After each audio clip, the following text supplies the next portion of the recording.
Ciao a tutti, oggi in questo video vi mostrerò ben due metodi che vi permetteranno di liberarvi definitivamente di quei piccoli ma fastidiosissimi insetti che a volte vanno ad infestare e addirittura mangiare le vostre piante, sia ornamentali che nell'orto. Ma non solo, questi impediranno addirittura ad alcune muffe di intaccare le piante stesse. Primo metodo. Partendo da un po' di aglio e del peperoncino, unendoli si otterrà uno dei prodotti naturali più efficaci per eliminare le infestazioni. La prima cosa che occorrerà fare sarà quindi quella di procurarsi aglio e peperoncino. Li potrete utilizzare sia essiccati che freschi. Per il peperoncino non cambierà assolutamente nulla, ce ne vorranno più o meno 4 o 5 come questi in un litro d'acqua. Differente sarà per l'aglio. Se lo utilizzerete fresco ce ne vorrà più o meno una testolina indicativamente come questa. Se invece lo utilizzerete essiccato, che è quello che si trova normalmente al supermercato, nel reparto spezie, allora dato che questo è disidratato, ce ne vorrà più o meno un cucchiaio da cucina. E vi mostro le quantità. Indicativamente questo. Considerate che sembra meno, però è proprio perché essendo disidratato e non avendo più l'acqua, in realtà le quantità sono identiche. E loro uniti insieme sono davvero fenomenali perché all'interno il peperoncino ha questi semi ed è proprio lì che c'è la sostanza irritante per tutti gli insettini di piccole dimensioni. E invece lui, oltre ad avere una funzione antiparassitaria perché ha un odore che risulta davvero sgradevole ai piccoli animaletti, è anche un ottimo antifungino, quindi eviterà che si formino funghi, muffe o batteri sul pane radicale e sulla piantina. Uniti insieme loro creano davvero un prodotto portentoso. Se userete quello fresco, così non potrà essere utilizzato, dovrete privarlo di tutto ciò che sono le radici e la parte bianca che sembra cartina toccandola e passare da un bulbillo che è così a un bulbillo che è così. Ed è assolutamente pronto per passare alle operazioni successive. Ecco qua, quindi da questo a questo. Per il peperoncino invece basterà togliere la parte superiore, così. Questa, per intenderci, il picciolo. E utilizzare questa. E arrivati a questo punto, procurarsi un frullatore ed inserire all'interno l'aglio, il peperoncino e per queste quantità, ripeto, un litro di acqua. Dopodiché fare frullare il tutto per circa 2 minuti. Considerate che più piccoli saranno poi i pezzettini di aglio e peperoncino e prima loro rilasceranno le sostanze che a noi serviranno all'interno dell'acqua. Alla fine dell'operazione questo è ciò che si è ottenuto, un composto assolutamente liquido. Adesso si potranno fare essenzialmente due cose, o lo si lascia macerare qui per circa 24 ore, lo si filtra e lo si utilizza, oppure se si vogliono abbattere i tempi si può prendere una pentola e versare tutto il contenuto all'interno in questa maniera, poi fare bollire, mettere tutto sul fuoco e accendere. Quando inizierà a fare le prime bollicine, proprio come in questo caso, allora potrete spegnere. Bisognerà aspettare che poi il tutto si raffreddi e a quel punto si potrà filtrare. Prendere una caraffa, poi aiutandovi con uno scolino, io consiglio sempre delle dimensioni abbastanza importanti in questo caso, andare a versare il contenuto all'interno, così.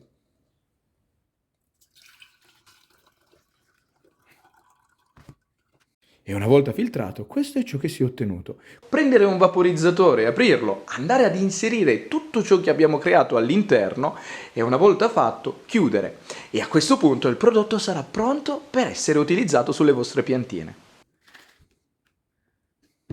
Purtroppo, pur essendo un prodotto davvero molto valido, avendo un odore che risulta sgradevole il più delle volte anche all'uomo, questo non venga utilizzato.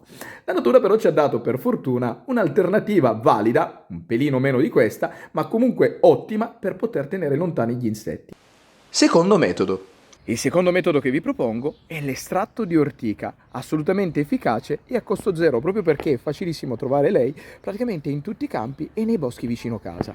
E estrarre il prodotto che ci servirà proprio da questa piantina è facilissimo. Basterà staccare i primi 40 cm partendo dall'alto, perché è proprio qui che c'è la maggior concentrazione di acido formico, e con questo creare l'estratto. Eccolo qui.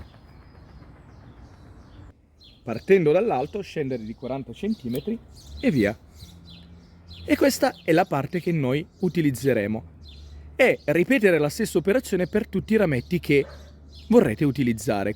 Considerate che 100 g di prodotto fresco andranno trattati con un litro di acqua. Quindi procedere e tagliare tante foglioline e tanti rametti quanti ve ne serviranno in base al prodotto che vorrete ottenere. Alla fine del raccolto questo è ciò che ho ottenuto. Sembrano tanti, ma in realtà sono solo 100 grammi. Fanno molto volume, ma pesano poco. Fare macerare lei è davvero semplicissimo, basterà procurarsi un contenitore, in questo caso anche una bacinella per lavare i panni, andare ad inserire il tutto all'interno pressando, dopodiché prendere l'acqua e riempire il contenitore in modo che comunque il livello dell'acqua vada a coprire tutto ciò che è l'ortica. In questa maniera.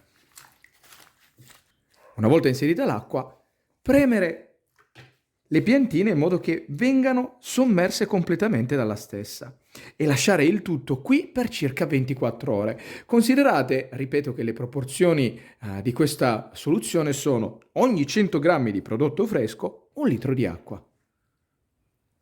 Ecco qua. Trascorse le 24 ore, riprendendo il tutto, questo è ciò che si è ottenuto. Guardate un po' come l'acqua che abbiamo inserito all'interno da trasparente e limpida abbia cambiato colore e sia diventata marroncina tendente al verde.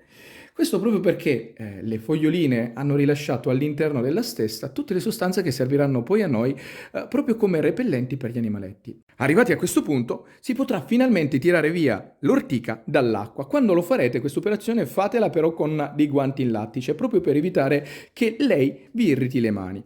Quindi semplicemente fare in questa maniera, tirar via, è un'operazione davvero facile, e lei strizzarla bene perché all'interno ancora questa ha delle sostanze che a noi potrebbero essere utili. E fare in questa maniera, come se fosse un panno. Una volta strizzata, questa però non la buttate. Se avete un giardino, fatela in piccoli pezzettini e usatela come concime perché è davvero incredibile. Ed ecco qui il prodotto che adesso andrà filtrato. Quindi procurarsi anche in questo caso una caraffa, sempre lo scolino di prima, ed andare a filtrare.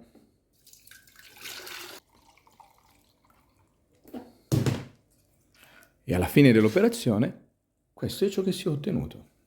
Quindi una volta ottenuto lui, non resterà altro che prendere un vaporizzatore o un nebulizzatore, andare a versare il contenuto all'interno, dopodiché utilizzarlo. E il prodotto è finalmente pronto per essere utilizzato.